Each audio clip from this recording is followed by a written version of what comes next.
Bom dia. So actually, I think it's more buon tarde because it's more afternoon right now. I just really like saying bom dia. So we are in full moon time. Happy full moon time. So I've been in Portugal for 2.5 weeks, something like that. And has it been longer? No, I don't think so. Wow, only 2 weeks. I can't believe it's only been 2 weeks, really. Like a little bit longer, but not much longer. Because it feels like I've been here for a very long time. Time is a bit different when you're not checking in on online things as much. The microphone is still crackly. I think it might be dead, which is a sad day because it was my first ever microphone that my dad bought me, and I've had it since I was a teenager. So I'm really reluctant to say that it's totally dead, but it's not currently functional. So we have the phone microphone. Also, we have like these lovely curtains that I wasn't drawing them before, but now I've been in kind of performance mode actually, and maybe the curtains are a reflection of that. So much happened this week. So on Friday evening, we went to the main house and had a nice yoga nidra session, which was very relaxing. So wonderful doing a yoga nidra session with like a live in-person guide, because I've done yoga nidra a little bit, not very much. Yoga nidra, if you haven't heard of it, is typically you are lying down, and I think it's called yogic sleep. You're not really sleeping, but your body is asleep, but your mind is still active. That's the goal. It was such a really like warm environment. Like we went to the main house, there was a fire crackling. It was in the evening. We had beautiful herbal tea that you could smell. And it smelled like a yoga studio with like all the fresh tea available. We had blankets on the floor, like layered up so that we wouldn't feel cold while lying down. And we had blankets on top of us. And we had our eyes closed, and Luana was leading us through the visualizations while Dennis was doing the sort of soundscape with, plucking guitar strings and using some like the metal drums, because he has a few of those. There's like the big turtle shell one, and then there's ones with mallets. And he was kind of playing with a few different things, not too much, just the right amount to really emphasize what was being, the journey we were being guided through. It was such a good experience. And also right before, there was probably about an hour before we started where that was the vibe, but nothing was actually, there's no programming happening. And so I took that time to reconnect with my body and do some yoga, because I haven't really been doing that. I was doing yoga pretty frequently and also doing other exercise pretty frequently when I was in London, but I'm in a camper van and it's not the easiest thing to take up space in here. And it's also kind of cold and rainy a lot. I mean, not a ton. It's actually, we have a lot of really beautiful sunny days as well, but there's usually enough, it's usually rained recently enough that there's some dampness in the ground, so I don't always feel like taking off shoes and doing the whole thing, but I mean, I could. There's been some curiosity about my life as a poet and a musician, and I hadn't really gone too far into that yet while I was here.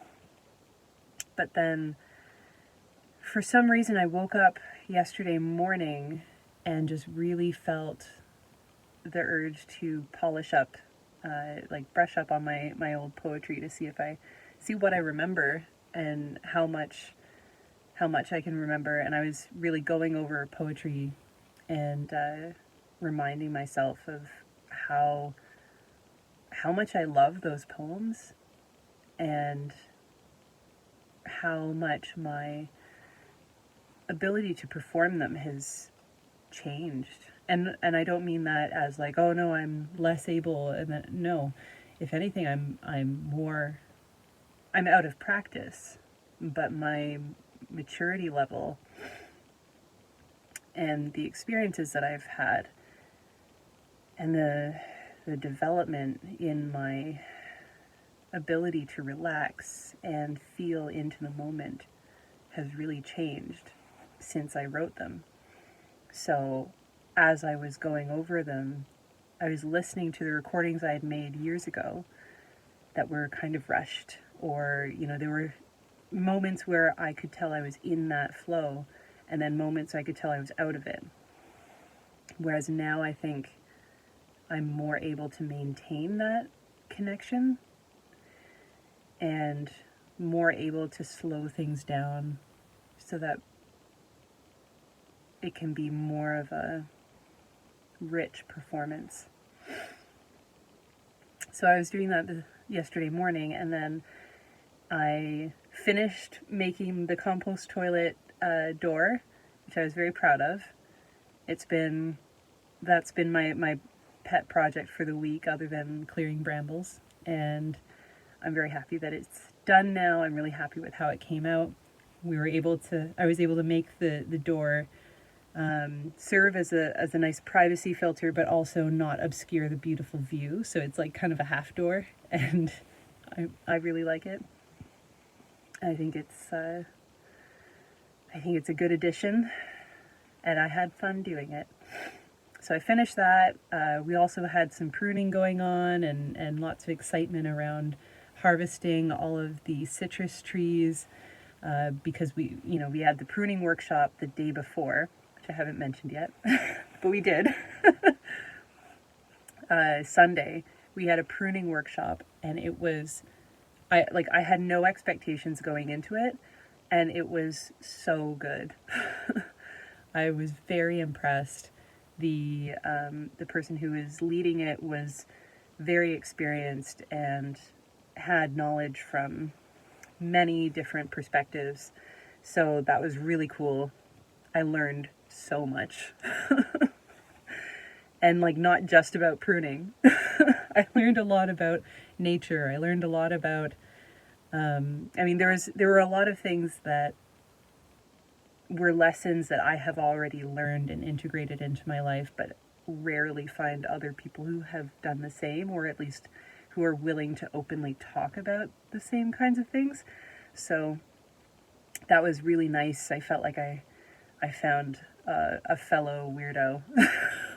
Yeah, so the workshop was great, and it was very long. We started at 10 and we ended after 5, definitely after 5. And we had a wonderful lunch. There were people who came here that had their own plots of land, and they're part of the sort of extended community. Most were expats, but not all. And we had, a really nice lunch together and wonderful conversations, getting to know each other. I met someone who is a documentary filmmaker, which was really cool.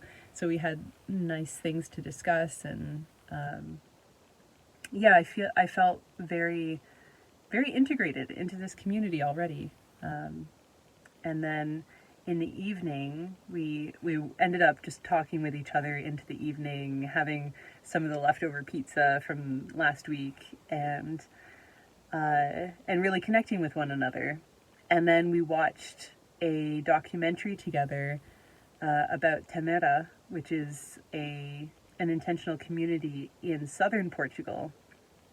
And they're sort of, they do a lot of things. There's a lot of, they have a permaculturist, but I think that's maybe less of their, or I'm not sure what elements of permaculture are part of what they do, but they're more motivated to focus on the community aspect and how do we interact with one another in a way that is peaceful. They've been going for quite a long time. They have many residents, and they are also kind of known for being more free with their love. They don't, as a community, they embrace polyamory and honesty. Really, truth and honesty is what they embrace.